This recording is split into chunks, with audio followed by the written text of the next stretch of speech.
Bismillahirrahmanirrahim. Assalamualaikum warahmatullahi wabarakatuh. Gimana hari ini kabarnya anak-anak? Alhamdulillah luar biasa. Tetap semangat. Allahu Akbar, Allahu Akbar, Allahu Akbar. Nah, seperti yang Umi telah jelaskan kemarin ya. Jadi sebulan ini kita tidak ada pembelajaran untuk pelajaran keagamaan, baik itu PAI, Bina Fikih, Bahasa Arab, BTQ, dan Tahfiz. Sebulan ini kita hanya akan belajar tentang adab dan kebiasaan yang akan kita laksanakan baik itu di rumah dan di sekolah. Sudah siap bertambah ilmunya? Kalau sudah siap, hari ini Umi akan menjelaskan tentang adab di kamar mandi. Apa saja sih yang boleh dikerjakan dan tidak boleh dikerjakan ketika kita sedang ada di kamar mandi? Sudah pada tahu belum?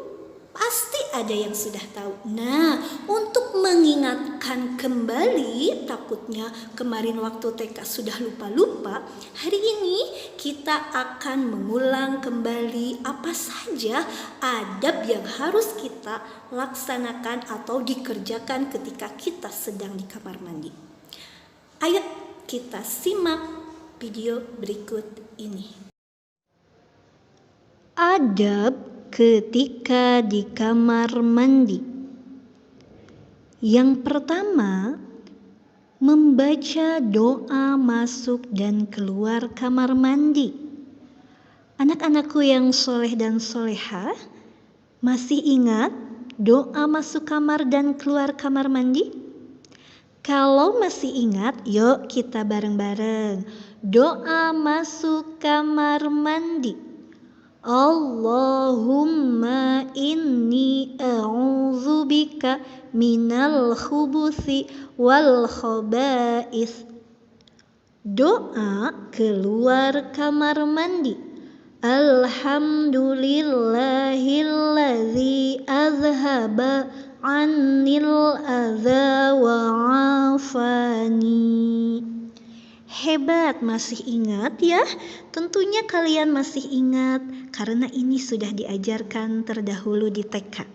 Kita lanjutkan ke nomor 2. Adab ketika di kamar mandi nomor 2 adalah masuk, utamakan, mendahulukan kaki kiri terlebih dahulu, dan keluar didahului dengan kaki kanan.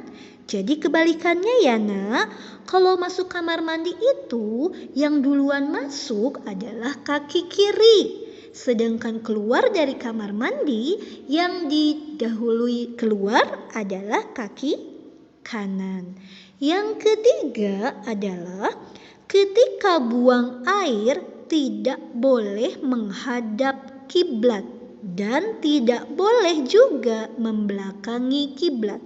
Jadi kalau kalian mau buang air besar, mau buang air kecil, kalau bisa jangan menghadap dan membelakangi kiblat.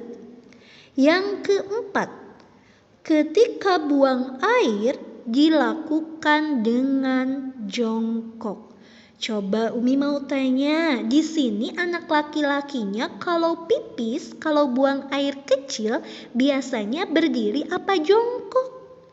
Kalau masih ada yang berdiri, karena sekarang sudah tahu kalau pipis itu harus sambil jongkok, nanti di rumah dibiasakan ya nak, pipisnya atau buang air kecilnya harus sambil jongkok. Yang kelima, cebok atau istinja menggunakan tangan kiri.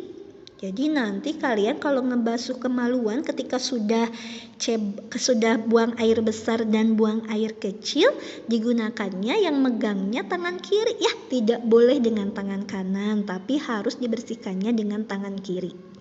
Dan yang terakhir, yang keenam, dilarang bersuara ketika di dalam kamar mandi. Umi, apa saja sih yang nggak boleh bersuara di dalam kamar mandi? Kalau bernyanyi, kalau mengobrol, boleh enggak ya kalau lagi di kamar mandi? Tentu saja tidak boleh ya. Kalau di kamar mandi itu tidak boleh ada suara, baik itu kalian mengobrol, apalagi bernyanyi. Cukup sampai di sini? Sekali lagi ya, Umi ulangi lagi. Adab ketika di kamar mandi yang pertama adalah membaca doa masuk dan keluar kamar mandi. Yang kedua, masuk menggunakan kaki kiri dan keluar yang didahulukan menggunakan kaki kanan. Yang ketiga, ketika buang air tidak boleh menghadap dan membelakangi kiblat. Yang keempat, ketika buang air dilakukan dengan jongkok, baik itu laki-laki maupun perempuan. Dan yang kelima, istinja atau cebok menggunakan tangan kiri. Dan yang keenam, dilarang bersuara ketika di dalam kamar mandi, seperti mengobrol, bernyanyi, dan lain-lain. Gimana anak-anakku? Sudah pada paham? Sudah pada ingat? Apa aja sih adab ketika kita di kamar mandi yang telah kalian lihat tadi di videonya? Kalau sudah ingat, pesan Umi adalah 1. Silahkan kerjakan adab-adab yang telah kalian pelajari. Yang kedua, jangan lupa untuk selalu menjaga kesehatan kalian. Kenapa? Kalau kalian sehat, insya Allah kita akan cepat bertemu di sekolah. Cukup sekian materi dari Umi untuk hari ini. Ditutup dengan bacaan hamdalah. Alhamdulillahirrabbilalamin. Wassalamualaikum warahmatullahi wabarakatuh.